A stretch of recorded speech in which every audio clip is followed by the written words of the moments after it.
Hey everyone, welcome to another episode with Project SL. My name is Alex and thank you so much for joining me. If you love what you see, please like and subscribe. It helps me out so much so I can bring more videos to you.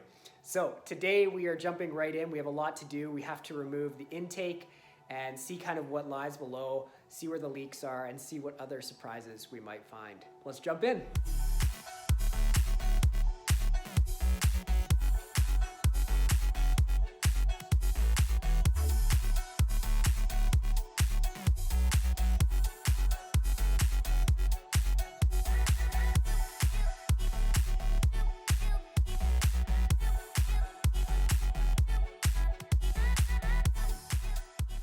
Alright, so I took off both of the air boxes and a few other of the little plastic panels, but now it's time to take off all the nuts and bolts and vacuum lines and taking off the electrical connectors.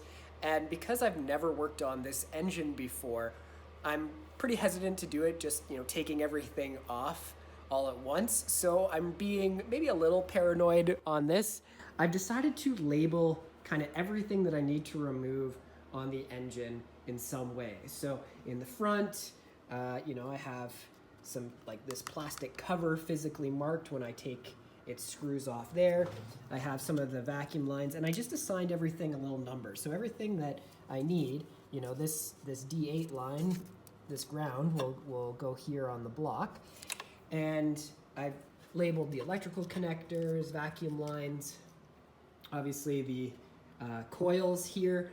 I'm not sure if this is the actual number of the cylinders at this point, but it doesn't really matter. All that matters is keeping everything that was on this C1 together. So that means, injector, coil, and spark plug if I decide to reuse the spark plugs. And yeah, that's about it. So I have already taken off one of the electronic throttle actuators, or some people might call them throttle body. That's what we've got here. Came off really easily, no issues there. And I'm just bagging everything. So the driver's ETA there, and then I've got some of the driver's lines and various little components there. So I am going very slow on this. It's the first time I've worked on this engine. I don't want to break anything. All the plastic is really brittle. So it's just slow and slow. So I put on a podcast and enjoy the process. So you can see the intake is off. And it is a beast. It's quite heavy. I'd say it's probably like 50-ish pounds or maybe a little bit more. And it's just really awkward. It is one piece. It is cast like this. You can see I left the injectors in. But yeah, so the process for those who wanted to know, well, you unhook the wiring harnesses naturally, right? You have the coils and you have the injectors. And what I did is I unhooked the coils. Naturally, I labeled them all, so here are all the coils and their wires. So those will go back in easily. They were super simple. You just pop open the little bracket here and just pull them out. I mean, if you were just doing spark plugs, this would be a half-hour job to do all 12, and that's, going slow with a beer. So once the coils were out, the next thing I did was pull all the injector clips. Now, I didn't need to do that, but I was struggling to get the injectors out of their seats. And I figured it was going to be easier to pull the clip out, which is right under here, and then lift up the fuel rail.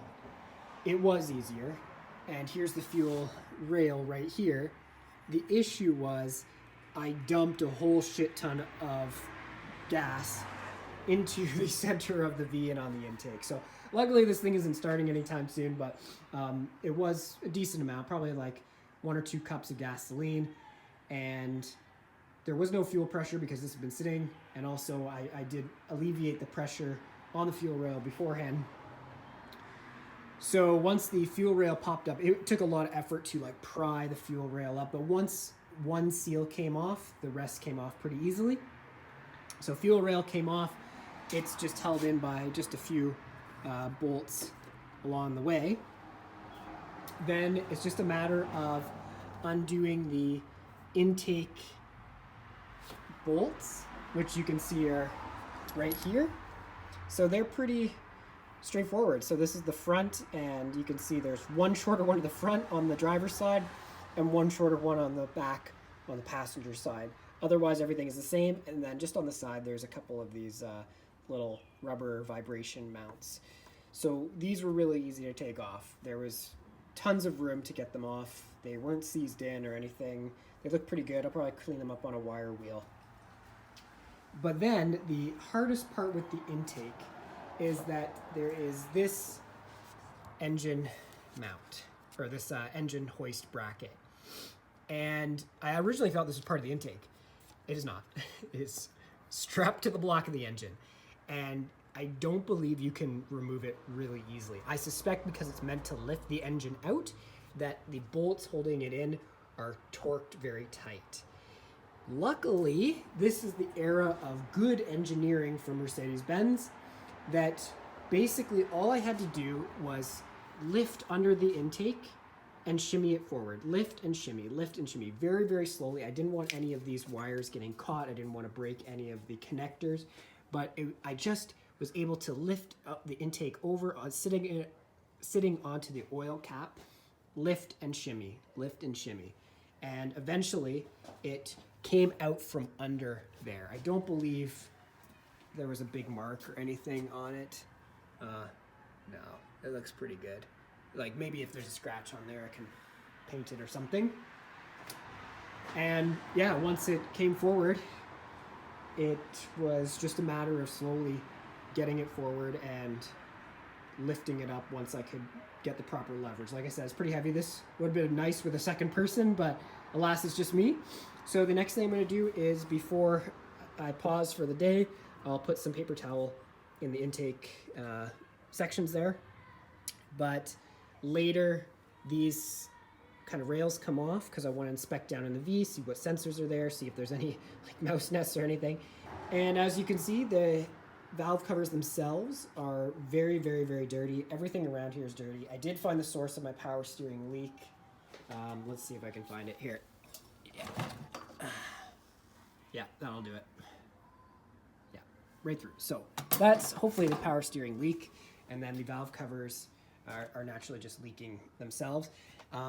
So this is where the power steering lines go in. So you can see I dribbled some oil, so I want to take off the belt and clean that eventually.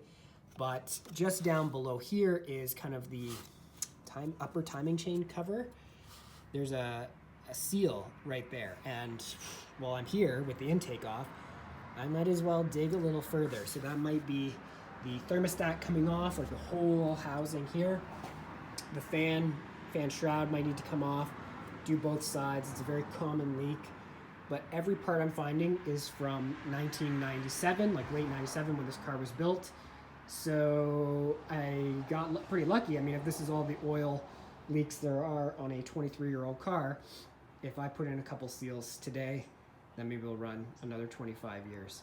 So that is where we're going to leave off today.